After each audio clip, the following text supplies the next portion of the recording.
Rugged individualism. The individual is the primary unit. Self-reliance, emphasis on the scientific method, objective, rational, linear thinking, cause and effect relationships. Hard work is the key to success. Plan for the future, be on time. Justice means protecting your personal property. So that's a list. And it's a list of, you can call it traits, you can call it values. I don't think anybody listening to that list would declare it to be a bad list. If anything, it sounds like a kind of your typical characteristics of Western civilization. But that list that I just read was actually pulled from the Smithsonian National Museum of African American History and Culture's infographic that they created on talking about race. And it was labeled Aspects and Assumptions of Whiteness and White Culture in the United States. So this is an all too common theme. The foundations of what makes us great and successful, they're not just questioned and challenged, they're denigrated, they're made wrong, told that it's racist and that we have to be throwing them out, replacing them because they're conceived from an original sin, white Western domination of the non-Western. And the only way to right those wrongs is cultural flagellation, purifying ourselves of a misdeed of our ancestors. Never mind the fact that Western civilization is itself a circumstance of correction for man's base nature and has, throughout its history, attempted to correct the sins it inherited, whether it be autocratic hereditary monarchy, slavery, or other forms of repression of the individual. So we have a great guest today joining us to talk about the war on the West. We have Douglas Murray. I want to actually ask you a question kind of based on my intro to this conversation, which was from the Smithsonian, basically conflating Western civilization, Western attributes with whiteness. How did that happen? When did this happen? And is that just a cheap attempt, I think, to, I guess, because is whiteness out of vogue? I don't even know. I mean, is it a cheap attempt to sort of slander Western civilization with those kind of racist overtones?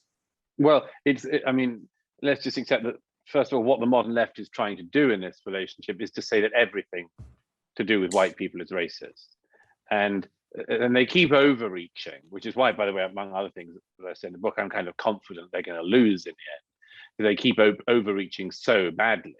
Yeah. And one overreach is to say that, as you just mentioned, that, I mean, characteristics that have nothing to do with race, they portray as racial characteristics, like, as you say, punctuality, an interest in sourcing things correctly, accuracy, things like this.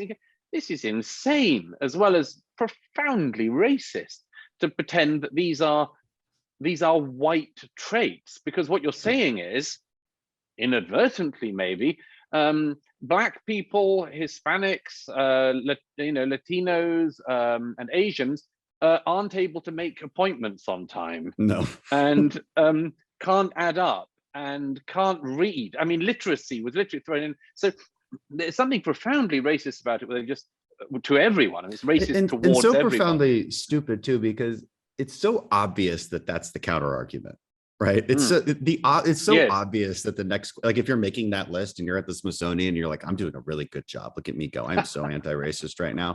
It is so obvious that somebody would be like, wait, doesn't this necessarily mean that the other people aren't these things? And is that a problem? Nobody asked that question. The other way, of course, they could shortcut that would be to say, I think making lists is racist. Yeah.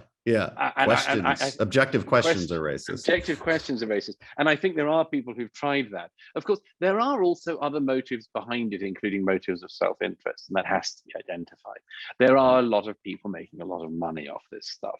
There are a lot of race hucksters in America now, as there have been historically.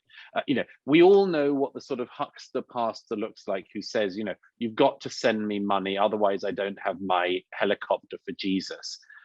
The sort of, those people we know about. Exactly. There is a type of person in modern America who's as transparent, but we're just not as much onto them yet, who says, give me your money and I will cleanse you of your sins. And Ibram X. Kendi and Robin DiAngelo and all these people are doing that. But there's another incentive, if I can highlight it, which is this. I notice when people get into that bit of the race thing, that they very often are covering over their own failings. Let me give you an example. Standardized testing is racist now as well. Standardized testing. Now, you and I know, if you are a poor person of any background, but particularly might say of say African American origin, your best chance in life, your best chance for getting up the ladder is standardized testing, is Right. working hard, making your way up through school to a good school, good university, Yeah. and, A, and, sim- and a honor simpler way of even putting that would be a meritocracy. You know, meritocracy. if you accomplish these particular things, you will get this far. Exactly. Simple. Now this is a great, perhaps in the great game of snakes and ladders, this is perhaps the best ladder available for anyone.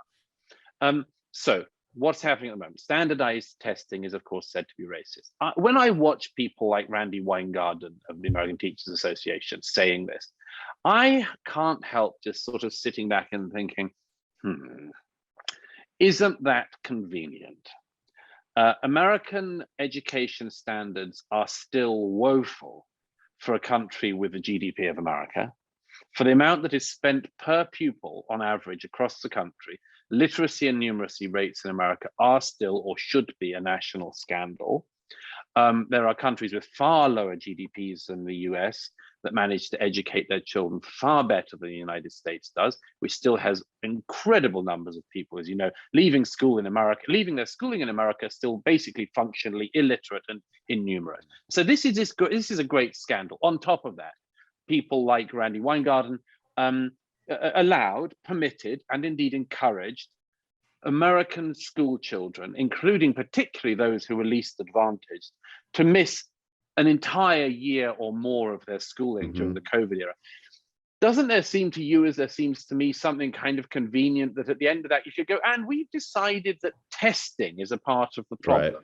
Well, because testing lets you know that you have a problem. So, they would prefer to cover up the problem in the first place. It's like the Stalin thing, no person, no problem. They have no test, no problem. No evidence, no problem.